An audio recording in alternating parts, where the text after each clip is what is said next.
Hello friends. Last class में हमने schedule number second हम पढ़ रहे थे, उसके 4 पॉइंट हम कर चुके थे। अब हम हमारा फिफ्थ पॉइंट यहाँ कवर कर रहे हैं। पॉइंट नंबर फिफ्थ है हमारा। मैं रिवाइज करवा दूं आपको कि हम पढ़ रहे हैं कि सर किसे आप सप्लाई ऑफ गुड्स कहेंगे और किसे आप सप्लाई ऑफ सर्विसेज कहेंगे। इसके लिए एक शेड्यूल बना रखा है जीएसटी काउंसिल ने, और वो जो शेड्यूल है उसे शेड्यूल सेकंड का नाम दिया गया है। शेड्यूल सेकंड आपको बताएगा कि किसे आप सप्लाई ऑफ गुड्स कहते हैं और किसे आप सप्लाई ऑफ सर्विसेज कह रहे हैं। नॉर्मली जो डिस्प्यूटेड वाला मैटर था बेटा, उसको इस शेड्यूल्स में कवर कर रखा है। तो इसके 4 पॉइंट हम कर चुके हैं। अब हमें इसका फिफ्थ पॉइंट हमें करना है। फिफ्थ पॉइंट क्या है? रेंटिंग ऑफ इमोल्ड प्रॉपर्टी। अगर आपने इमोल्ड प्रॉपर्टी को रेंट पे दिया है तो वो सप्लाई ऑफ सर्विस माना जाएगा। Renting of commercial complex, renting of precincts of the religious place.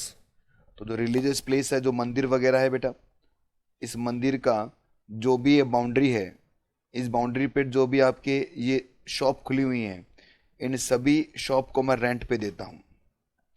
तो अगर रेंट पे देता हूँ तो ये रेंट मेरा चार्ज की जो आ रहा है ये सप्लाई ऑफ सर्विस माना जाएगा, और इस पर सप्लाई ऑफ सर्विस के हिसाब से क्या लग जाएगा? टैक्स लग जाएगा। Renting of property and educational institution या permitting use of immovable property for placing the vending dispensing of machines. तो अगर आपने कोई भी प्रॉपर्टी को रेंट पे दिया है, किसी भी मंदिर की बाउंड्री को रेंट पे दिया है, रेंट पे दिया अपने एजुकेशन इंस्टीट्यूशन को, या परमिट किया बेटा यूज ऑफ इमोल प्रॉपर्टी के लिए, वो सब क्या होगा? आपका सप्लाई ऑफ सर्विसेज में कवर हो जाएगा। ये पॉइंट नंबर ए है। पॉइंट नंबर बी हमें क्या बता रहा है? बढ़ते हैं पॉइंट नंबर बी, जो पेज नंबर 39 पर है हमारा।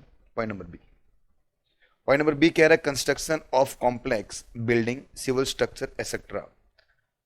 अगर मैंने किसी बिल्डिंग का कंस्ट्रक्शन करवाया है और कंस्ट्रक्शन कंप्लीट होने से पहले पहले अगर मेरे पास कुछ भी अमाउंट मुझे मिल गया है, कुछ भी अमाउंट मुझे मिल गया है, तो ये जीएसटी में कवर हो जाएगा। अगर कंस्ट्रक्शन कंप्लीट होने के बाद मुझे सारा पेमेंट मिलता है तो ये जीएसटी में नहीं आएगा, इस पर जीएसटी चार्ज नहीं किया जाएगा। जैसे एक फ्लैट जो बन रहा है, बनने के बाद में मैं उसे बेच रहा हूँ, तो फ्लैट बनने के बाद अगर उसे बेचता हूँ तो उस पर जीएसटी नहीं आएगा। पर यदि मैंने ऐसे बिल्डर को पेमेंट किया है और अपना फ्लैट बनवा रहा हूँ, जैसे आजकल देख रहे हैं आप बहुत सारे ग्रुप हैं, डीएलएफ जैसे ग्रुप हैं, जो क्या करते हैं आपसे कुछ एडवांस टोकन मनी लेते हैं, उसके बाद में कंस्ट्रक्शन स्टार्ट करते हैं प्रॉपर्टी बनाने का। और मैंने मान लो पहले 2 लाख रुपए एडवांस उनको दे दिया है और किस्तों में पेमेंट करूंगा, और ये फ्लैट मुझे 8 महीने बाद 10 महीने बाद क्या होगा? डिलीवर हो जाएगा। तो ये कह रहे हैं कि जो मैं पेमेंट करता हूं बेटा, मैंने पूरा पेमेंट कब किया है, या मैंने पेमेंट कंप्लीशन से पहले कुछ ना कुछ कर दिया है, तो इस अमाउंट पर जीएसटी आ जाएगा। यदि पूरा पेमेंट मैं आफ्टर कंप्लीशन ऑफ ये फ्लैट करता हूं तो इस पर जीएसटी चार्ज नहीं किया जाएगा। आइए देखते हैं लॉ में कैसे लिखा हुआ है। Construction of complex building civil structure etcetera. The construction of a complex building, civil structure, or a part thereof, including a complex or building intended for sale to the buyer, wholly or partly, except किसको छोड़ते हुए, where the entire consideration, देखो word क्या use किया बेटा? entire consideration has been received after issuing, क्या issue कर दिया? of completion certificate where required by the competent authority or after its first occupation whichever is earlier। तो completion certificate मिलने के बाद में अगर आपको सारा का सारा कंसिडरेशन मिलता है तो उस पर जीएसटी चार्ज नहीं किया जाएगा। अगर इससे पहले कुछ ना कुछ कंसिडरेशन आपको मिल गया है तो उस पर जीएसटी चार्ज हो जाएगा। किससे पहले? कंप्लीशन सर्टिफिकेट पूरा होने से पहले। राठी बिल्डर्स हैं, construction individual residential unit for the agreed consideration कितना? 1.2 crore per unit. 90 lakh per unit were received before the issuing of completion certificate by the company authority and balance after completion. तो इस case में क्या होगा बेटा? इस पॉइंट पर जीएसटी चार्ज हो जाएगा। पर यदि पूरा का पूरा 1.2 करोड़ आपको कंप्लीशन सर्टिफिकेट के बाद मिलता है तो इस पर फिर जीएसटी चार्ज नहीं किया जाएगा। ठीक है बेटा, आगे बढ़ते हैं। कंस्ट्रक्शन का मतलब क्या है ये बता रहे हैं हमें। The terms construction include addition, alteration, replacement और remodelling of any civil structures, existing civil structures, इसे हम क्या कह देंगे, कंस्ट्रक्शन कह देंगे। कंपिटेंट अथॉरिटी कौन होती है, means the government of any authority authorise to the issue the completion certificate under any law timing in force and in case of the non requirement of the such certificate such authority from the any of the following namely. कि sir ऐसी authority जिसने government को authorise कर रखा है जो ये certificate issue करके दे सकती है आपको, उसे बोले कंपिटेंट अथॉरिटी। कि सर जो भी मकान बन रहा है तो उस मकान सही है या नहीं है, उसके लिए कोई अथॉरिटी आपने बना रखी होगी गवर्नमेंट ने, उसे बोले कंपिटेंट अथॉरिटी। वो कौन कौन से लोग हो सकते हैं, आइए देखते हैं उनमें कौन कौन आ सकता है। सबसे पहला एक आर्किटेक्ट, जो रजिस्टर्ड है किसके अंदर, council of architect constitution under the architect 1972। एक चार्टर्ड इंजीनियर जो रजिस्टर्ड है अपने इंजीनियर एक्ट के अंदर, और एक लाइसेंस सर्वेयर और respective local bodies of the city और टाउन और विलेज और development of planning of authority. तो ये क्या होते हैं आपके कंपिटेंट अथॉरिटीज के हम बोल सकते हैं। तो इसमें कौन कौन से आ रहे हैं बेटा, नंबर 1 में कौन आया, आर्किटेक्ट। नंबर 2 में क्या आया, चार्टर्ड इंजीनियर। नंबर 3 में क्या आया, लाइसेंस सर्वेयर। तो ये 3 लोग हैं जो क्या होते हैं आपके कंपिटेंट अथॉरिटी माने जाते हैं। एग्जाम पॉइंट ऑफ व्यू से इरेलीवेंट पॉइंट है, इसको आप छोड़ भी सकते हैं। आगे बढ़ते हैं। Temporary transfer of permitting use of the enjoyment of the any intellectual property rights, temporary transfer of patent. अगर मैंने टेम्परेरी ट्रांसफर किया है कोई इंटेलेक्चुअल प्रॉपर्टी को, जैसे पेटेंट हो गया, कॉपीराइट हो गया, गुडविल वगैरह है, उसको अगर मैं टेम्परेरी ट्रांसफर कर रहा हूं तो इस टेम्परेरी ट्रांसफर पर भी क्या होगा, जीएसटी चार्ज हो जाएगा। ठीक है। Permitting use of the enjoyment of the any intellectual property और राइट, इसको भी क्या बोलेंगे हम, सप्लाई ऑफ सर्विस में कवर करेंगे, क्योंकि सप्लाई ऑफ गुड्स नहीं माना जा रहा। Development, design, programming, customization, adoption, upgradation, enhancement, implementation of IT software. तो आईटी जो सॉफ्टवेयर बन रहा है बेटा, जैसे मान लो मेरे ऑर्गेनाइजेशन के लिए मैंने कोई आईटी सॉफ्टवेयर बनवाया है, उसको डिजाइन करवाया है, उसको प्रोग्रामिंग करवाई है, कस्टमाइज मैंने करवाया, तो ये जो भी काम होता है उसके बदले में जो पेमेंट देता हूं तो सप्लाई ऑफ सर्विस माना जाएगा, ना कि सप्लाई ऑफ गुड्स होगा। जैसे आपने टैली का नाम सुना होगा, एक सॉफ्टवेयर है बेटा, तो आपने अपने बिजनेस के लिए टैली परचेज किया है, तो कंपनी वालों को आप गुड्स परचेज नहीं कर रहे, क्योंकि वो एक कोडिंग है जो आपने परचेज किया, तो उस पर आपको जीएसटी पे करना पड़ेगा, उस पर जीएसटी चार्ज होगा। और जीएसटी कैसे चार्ज होगा, सप्लाई ऑफ सर्विस के हिसाब से। ठीक है बेटा, बढ़ते हैं आगे। नेक्स्ट, सुविधा solution develop an accounting software for a business. Example उन्होंने दिया इसका। ई point, agreeing to obligation to refrain from an act or tolerate an act or situation or to do an act। किसी काम को करना या काम को नहीं करने के बदले में अगर मुझे कुछ कंसिडरेशन मिलता है, या ऑब्लिगेशन को पे ऑफ करना या नहीं करने के बदले मुझे कुछ कंसिडरेशन मिलता है, इसे भी मैं क्या कहूंगा, सप्लाई ऑफ सर्विसेज कहूंगा। Cable operator Sakaram has entered into the agreement with the cable operator. Atmaram has Sakaram will not provide the cable connection in the specified area where the Atmaram is providing the connections. तो 2 लोग है बेटा, एक सकाराम है, एक आत्माराम है, दोनों ही cable operator है। तो आत्माराम ने सकाराम को पेमेंट दिया है कि तू किसी पर्टिकुलर एरिया में क्या ना कर, केबल की सप्लाई ना कर। Non compete agreement the constitute supply of services, हम क्या बोलेंगे, सप्लाई ऑफ सर्विसेज कहेंगे। Point number 2, late delivery charges recover from the supplier for the non fulfilment of contract within the speculated time.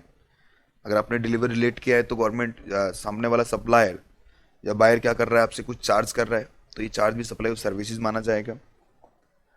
Notice pay recover from the employ for leaving the job before agreed period of notice for leaving a job. तो जो भी आपका notice pay है, recovered from employ for leaving the job before agreed period of a notice for leaving a job, तो ये भी supply of services माना जाएगा।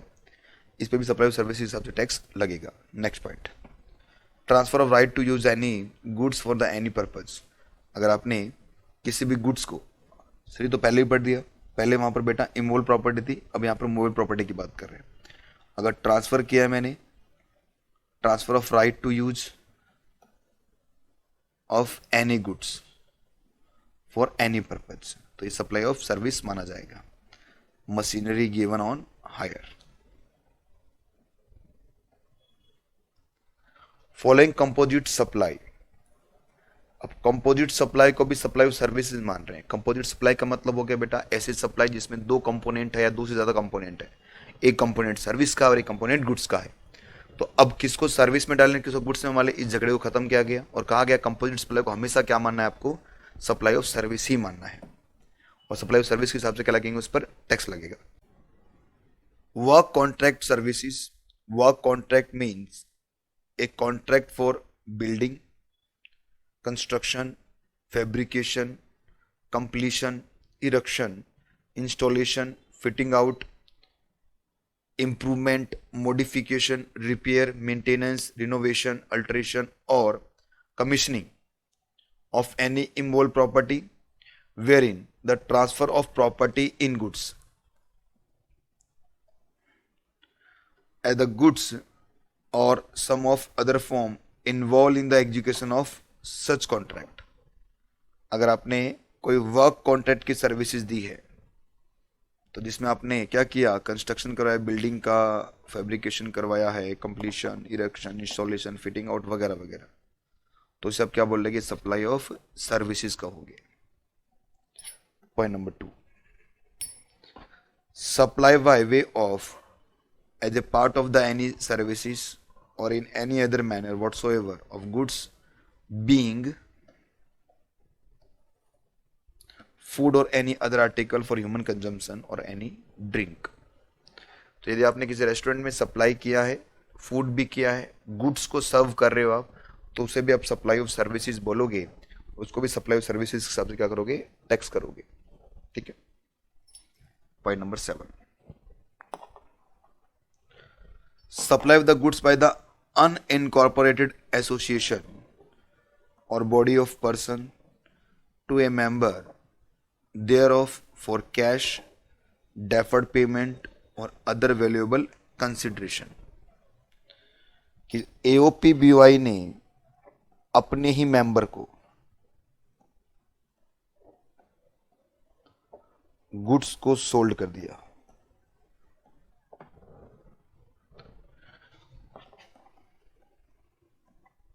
AOPBY ने अपने ही मेंबर को गुड्स सोल्ड किया है, तो उसे सप्लाई ऑफ गुड्स माना जाएगा। Resident welfare association RWA of Sanskriti society apply air conditioners to its member at the concessional rate, तो इस केस में क्या होगा, उसे सप्लाई ऑफ गुड्स माना जाएगा। तो ये था हमारा शेड्यूल नंबर 2, जो हमें बता रहा है कि सर कौन सा सप्लाई ऑफ सर्विस है और कौन सा सप्लाई ऑफ गुड्स है। आइए इसको आगे बढ़ाते हैं। मैं आपको रिवाइज कर रहा हूं, तो बेटा हमने अभी तक क्या क्या पढ़ा। सप्लाई के अंदर हमने सेक्शन 7 हमने स्टार्ट कर रखा है। सेक्शन 7 का सबसे पहले पार्ट 1 हम पढ़ रहे थे, और पार्ट 1 के यहां पर कितने हैं,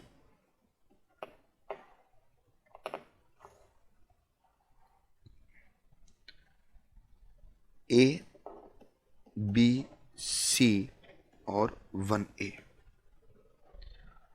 ए कहता है, डायरेक्ट लिख देते हैं, बिजनेस प्लस कंसिडरेशन। डायरेक्ट लिख देता हूं मैं। बी कहता है इंपोर्ट ऑफ सर्विस की बात कर रहा है, इंपोर्ट ऑफ सर्विस। इसमें क्या होगा, कंसिडरेशन होना जरूरी है, बिजनेस हो या ना हो तो भी चलेगा। सी पार्ट कहता है कि सर कंसिडरेशन नहीं है पर बिजनेस होना जरूरी है। ये एक्टिविटी कहां पर है, एक्टिविटी शेड्यूल फर्स्ट में डिफाइन कर रखी है। और सब सेक्शन 1A जो आपका है, सब सेक्शन 1A क्या बोल रहा है, 1A कहता है कि सर किसे आप गुड्स में क्लासिफाई करोगे और किसे आप सर्विस में क्लासिफाई करोगे, और इन दोनों को कहाँ लिखा गया है, शेड्यूल सेकंड के अंदर। तो हमने अभी तक क्या क्या पढ़ लिया बेटा, ये हमारा हो चुका है 1 वाला, बी हो चुका है, सी हो चुका है, शेड्यूल फर्स्ट हो चुका है, 1A हो गया, शेड्यूल सेकंड मैंने आपको पढ़ा दिया। अब आइए वापिस से सेक्शन 7 के अंदर सब सेक्शन 2 की बात करते हैं।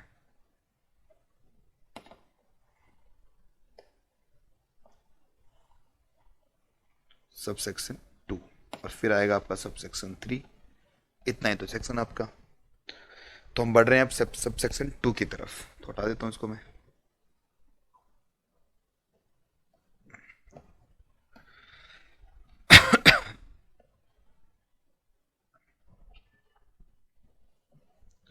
तो वापिस आ जाइए बेटा, पेज नंबर 1A हो गया हमारा, 1A हो चुका है। अब पढ़ रहे हैं subsection 2। Not with standing anything contain in subsection 1, मतलब not with standing anything contain का मतलब होता है बेटा ओवर रूल करना।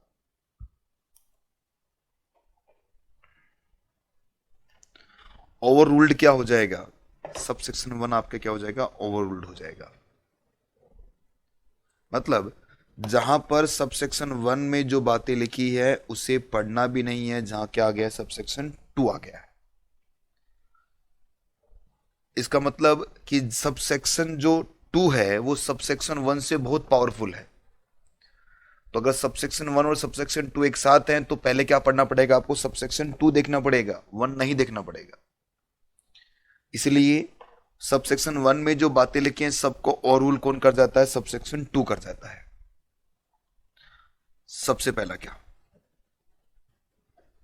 एक्टिविटी और ट्रांजैक्शन स्पेसिफाइड इन शेड्यूल 3 कि जो एक्टिविटी है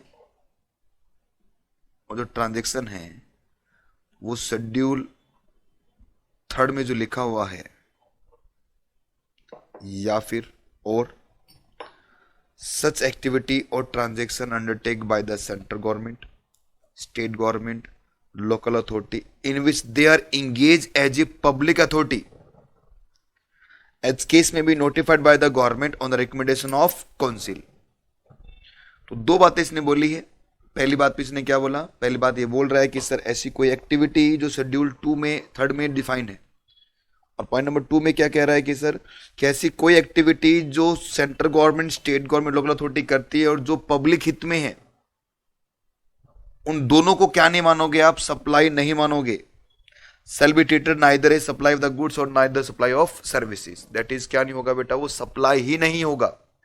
एक्टिविटी 1 और एक्टिविटी 2 के अंदर, सॉरी एक्टिविटी ए के अंदर मतलब शेड्यूल 3 में, और जो भी सेंट्रल गवर्नमेंट, स्टेट गवर्नमेंट के जो भी एक्टिविटीज हैं जो पब्लिक अथॉरिटी के लिए किए जा रहे हैं, जनता के हित के लिए किया जा रहा है, उसे ना तो आप सप्लाई ऑफ सर्विस मानोगे ना ही सप्लाई ऑफ गुड्स मानोगे। इसका मतलब शेड्यूल 3 में जो जो एक्टिविटी लिखी गई हैं उसे ना तो सप्लाई ऑफ सर्विस मानेंगे हम, ना ही सप्लाई ऑफ गुड्स मानेंगे। तो आइए पढ़ते हैं शेड्यूल 3 में कौन कौन सी एक्टिविटी लिखी गई हैं। पढ़ रहे हैं शेड्यूल 1 हमने पूरा कर लिया था, और अब हम देख रहे हैं शेड्यूल 2। पेज नंबर 43 पर आपका शेड्यूल थर्ड यहां पर लिखा गया है, जिसको नाम दिया गया है नेगेटिव लिस्ट अंडर जीएसटी। मतलब इस शेड्यूल में जो भी एक्टिविटी लिखी गई हैं, इस एक्टिविटी पे जीएसटी चार्ज बिल्कुल भी नहीं किया जाएगा। आइए देखते हैं वो कौन कौन सी एक्टिविटीज हैं इसमें।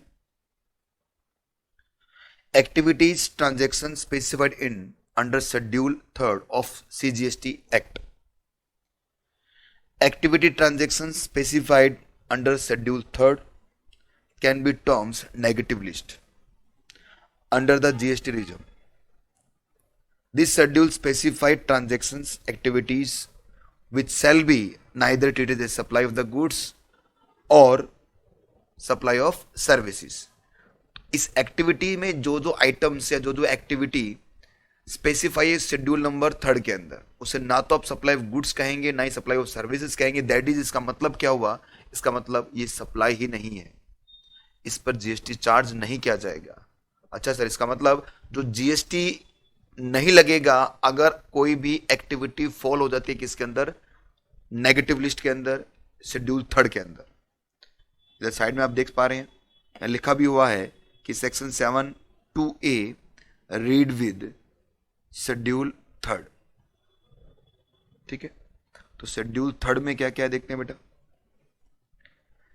एक्टिविटीज और transaction which shall be treated neither as a supply of goods nor a supply of services. Number 1 कौन सी एक्टिविटी है, services by an employee to the employer in the course of और in relation to his employment.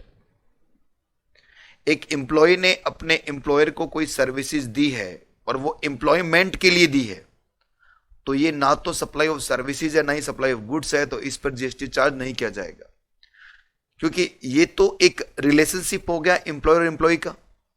इस पर तो GST लगना भी नहीं चाहिए बेटा, क्योंकि इस पर तो सैलरी आ रहा है। तो इसलिए कि अगर एक प्रोफेशनल ने, जैसे एक चार्टर्ड अकाउंटेंट है, कोई कंपनी में काम करता है, तो वो प्रोफेशनल है, वो कंपनी में काम करता है, कंपनी उसके एवज में उसको क्या दे रही है, सैलरी पे कर रही है। तो जो सैलरी उसे मिल रहा है उस पर सैलरी हेड में टैक्सेबल होगा, ना कि वो जीएसटी में टैक्सेबल होगा। समझ में आ रहा है आपको? Amount received by the employ from the employer on premature termination of contract of employment as treatable as the amount paid in relation to the services provided by the employee to the employer in the course or employment। ठीक है, आगे बढ़ते हैं। तो पहली activity थी हमारी employer और एम्प्लॉय के बीच में जो रिलेशनशिप है, उसमें जो आपको क्या मिल रहा है, सैलरी मिल रही है, वो टैक्सेबल यहां पर नहीं होगी। Service provided by casual worker to employer who gives the wages on daily basis to the worker are received services provided by the worker in the course of employment। कि services provide की है casual worker ने to employer, तो worker चाहे आपका casual हो चाहे आपका परमानेंट वर्कर हो, तो ये भी कोर्स ऑफ एम्प्लॉयमेंट के अंदर आ रहा है, इस पर भी जीएसटी चार्ज नहीं किया जाएगा। पॉइंट नंबर 3,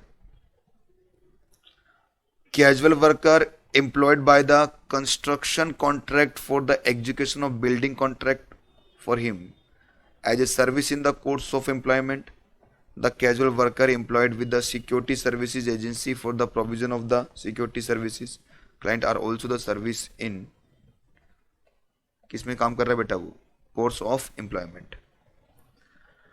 एक सिक्योरिटी एजेंट है, सिक्योरिटी गार्ड है बेटा, जो एक कंपनी में एजेंसी में काम करता है और उसके बदले में वो अलग अलग जगह पर सिक्योरिटी करके आ रहा है, तो वो भी एक कोर्स ऑफ एम्प्लॉयमेंट के जरिए काम कर रहा है। उसे भी जो अमाउंट मिलेगा वो भी सैलरी होगा, उस पर भी जीएसटी चार्ज नहीं किया जाएगा। ठीक है sir. Only services that are provided by the employ to the employer in the course of employment are outside the realm of supply. However, the services provided outside the admit of the employment for the consideration would be qualified as supply। इसका मतलब क्या हो गया कि sir एक mister A है जो सी है, वो XYZ कंपनी के अंदर क्या करते हैं बेटा, वर्क कर रहे हैं। और XYZ कंपनी को क्या पे कर रही है, सैलरी पे कर, ठीक है। XYZ का जो मिस्टर एक्स है बेटा, जो डायरेक्टर है XYZ के डायरेक्टर, उनकी जो रिटर्न ऑफ इनकम है, उनकी जो ROI है रिटर्न, वो कौन फाइल कर रहा है बेटा, ए फाइल कर रहा है।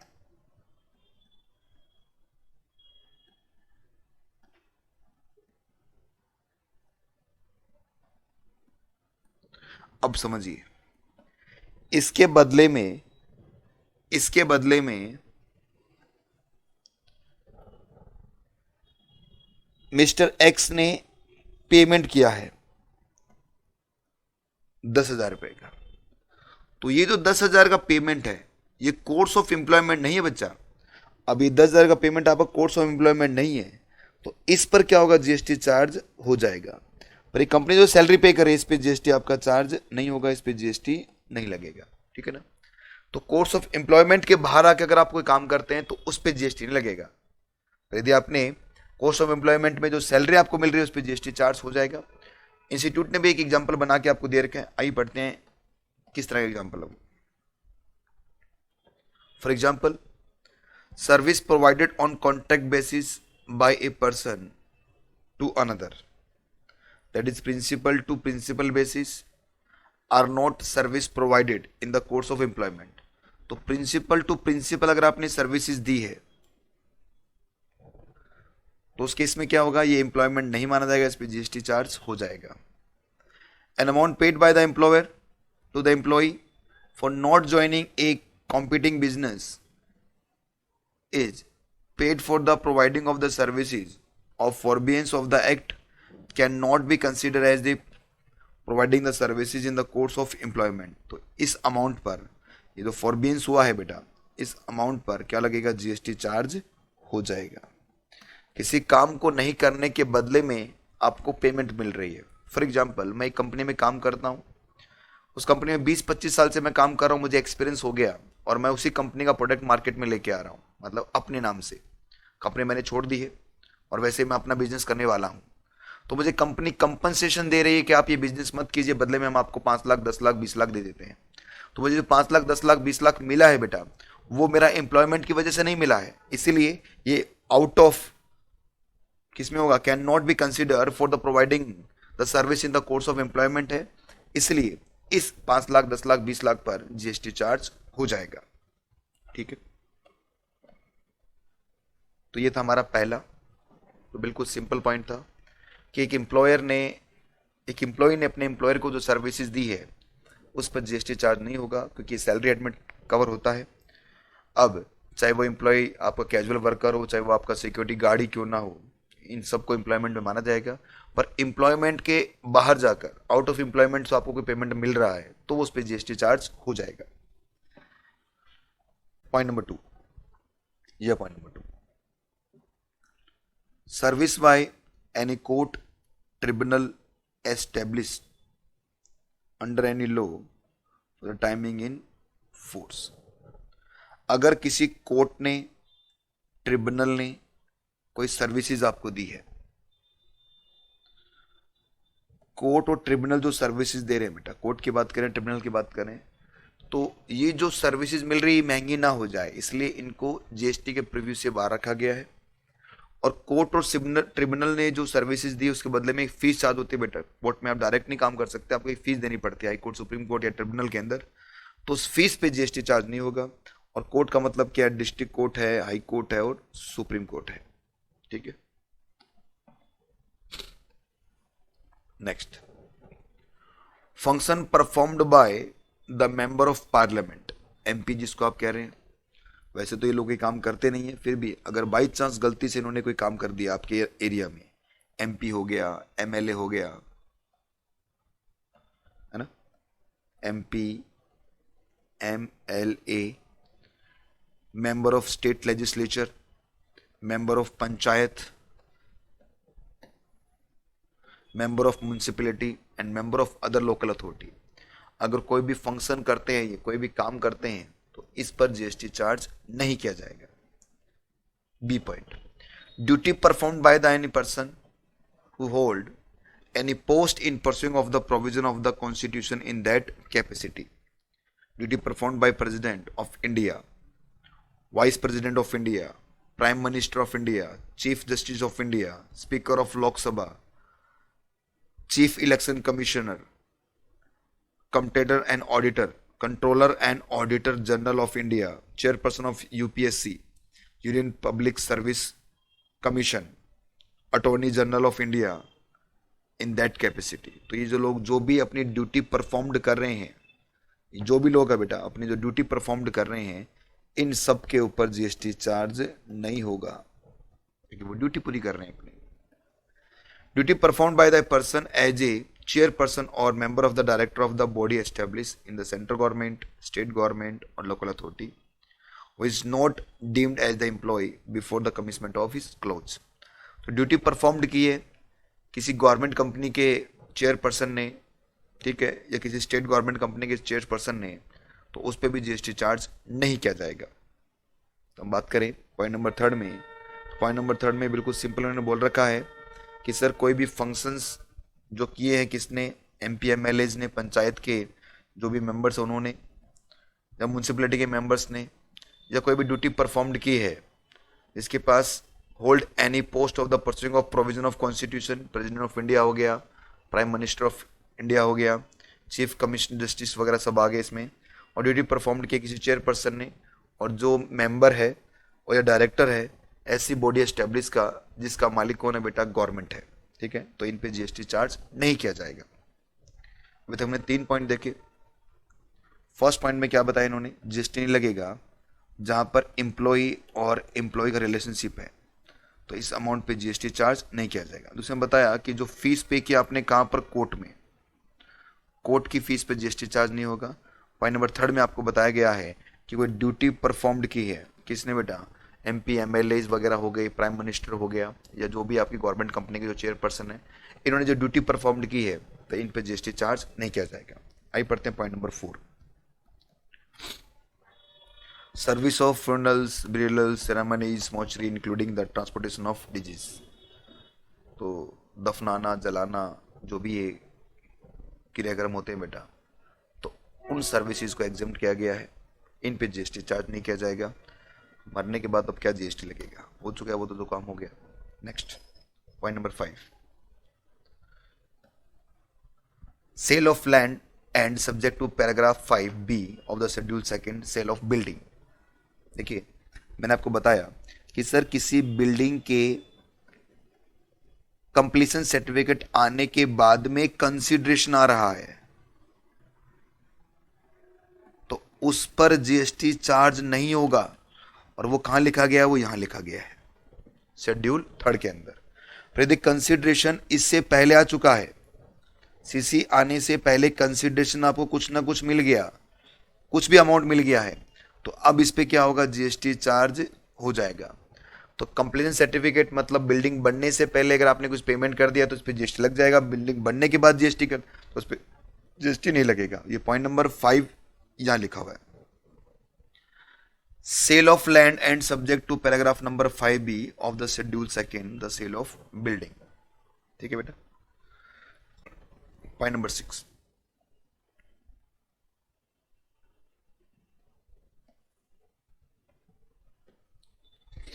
Actionable claim other than lottery, betting and gambling. अब मैं इसको कनेक्ट करवाता हूं बेटा। जब हमने गुड्स की डेफिनेशन पढ़ी थी तो उसमें मैंने बताया था उसमें एक्शनेबल क्लेम भी शामिल है।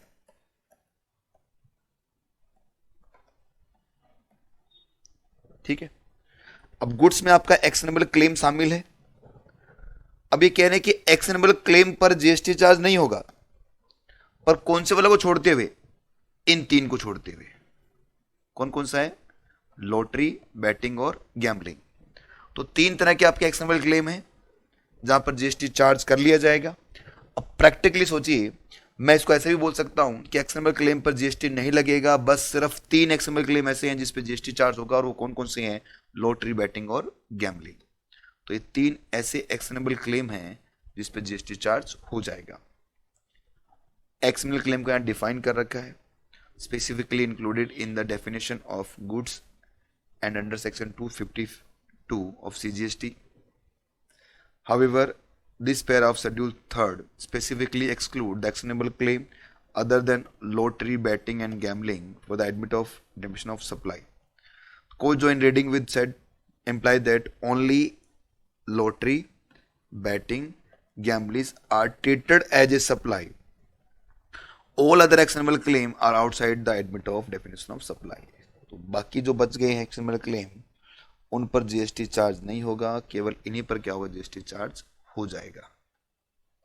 बड़े some of the other example of actionable claim are right to recover insurance money claim for arrear of rent claim for future rent if these can be assign unsecured loan, unsecured debentures, bills of exchange, promissory note, bank guarantee, fixed deposit और right to be the benefit of a contract।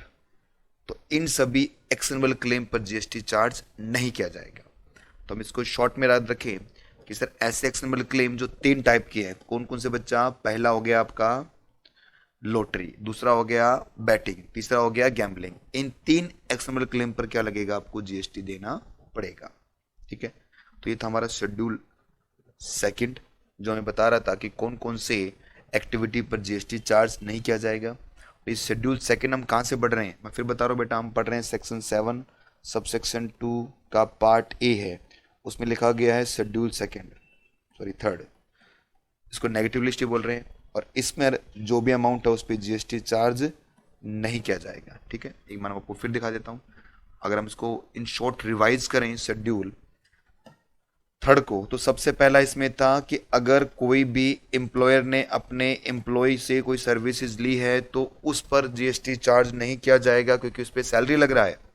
तो point number 2 हमें बता रहा था कि अगर कोई court वगैरह है, कोर्ट की जो फीस वगैरह है उस पर भी जीएसटी चार्ज नहीं किया जाएगा।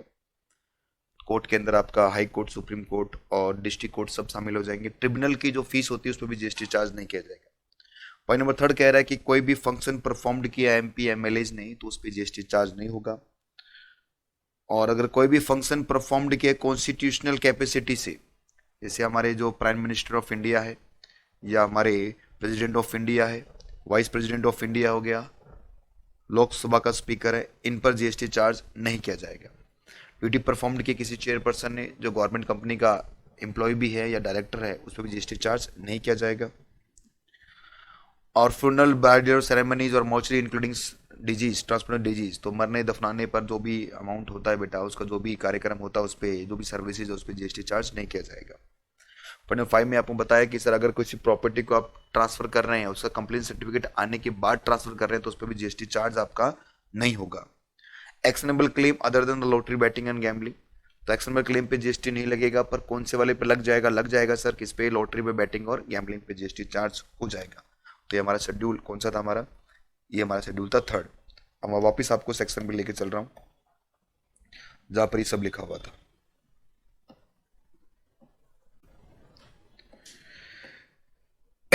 पेज नंबर 9 पे आ जाइए फिर से। Notwithstanding anything contain in sub section 1 activity और transaction specified in schedule 3, schedule 3 में जो भी एक्टिविटी और ट्रांजेक्शन है उन पे जीएसटी नहीं लगेगा। और द सच एक्टिविटी और transaction undertake by the central government, state government और any local authority in which they are engage the public authority as may be notified by the government on the recommendation of council. तो council के recommendation से कोई भी public authority की जो services हैं जो गवर्नमेंट ऑफ इंडिया प्रोवाइड कर रही है उस पर जीएसटी चार्ज नहीं किया जाएगा, क्योंकि उसको ना तो हम सप्लाई ऑफ सर्विस मानेंगे और ना ही सप्लाई ऑफ गुड्स कहेंगे उसको। ठीक है बेटा, अब पढ़ रहे हैं सबसेक्शन 3। अब हम पढ़ते हैं सबसेक्शन 3।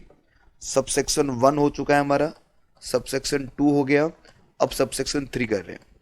सबसेक्शन 1 कहता है कि सर क्या क्या सप्लाई होता है, सबसेक्शन 2 कहता है क्या क्या सप्लाई नहीं होता। अब सबसेक्शन 3 देखो क्या बोलता है, बिल्कुल सिंपल टर्म में। सबसेक्शन 3 कहता है कि अगर किसी सप्लाई को आपने कैटेगराइज कर दिया है सप्लाई ऑफ गुड्स के अंदर, मैंने किसी सप्लाई को सप्लाई गुड्स बोल दिया, तो अब उसे क्या नहीं बोलोगे आप? उसे आप नहीं बोलोगे सप्लाई ऑफ सर्विस, और इसका वाइस वर्सा, कि किसी को मैंने सप्लाई ऑफ गुड्स कह दिया है तो वो सप्लाई ऑफ गुड्स या वो सप्लाई ऑफ सर्विसेज नहीं है। अगर किसी को मैंने सप्लाई ऑफ सर्विस कह दिया है तो वो सप्लाई ऑफ सर्विस है, फिर सप्लाई ऑफ गुड्स नहीं होगा। Subject to section subsection 1(1)(a)(2), government may on recommendation of the council specify the notification of the transaction that may be treated as, क्या ट्रीटेड हो गया? A supply of goods and not a supply of services. अगर किसी को मैंने क्या कर दिया बेटा, सप्लाई ऑफ गुड्स कह दिया है, तो क्या ट्रीटेड नहीं होगा? वो सप्लाई ऑफ सर्विसेज नहीं माना जाएगा। A supply of services and not a supply of goods, तो किसी को अगर मैं सप्लाई ऑफ गुड्स कहता हूं तो वो क्या नहीं होती? सप्लाई ऑफ सर्विसेज कभी नहीं होंगी। और जिसको मैंने सप्लाई ऑफ सर्विस कह दिया है फिर वो क्या नहीं होगा? कभी भी सप्लाई ऑफ गुड्स नहीं माना जाएगा। तो यहां पर आके हमारा सेक्शन 7 कंप्लीट होता है। मैं थोड़ा सा फिर बता दूं आपको बेटा, हमने सेक्शन 7 के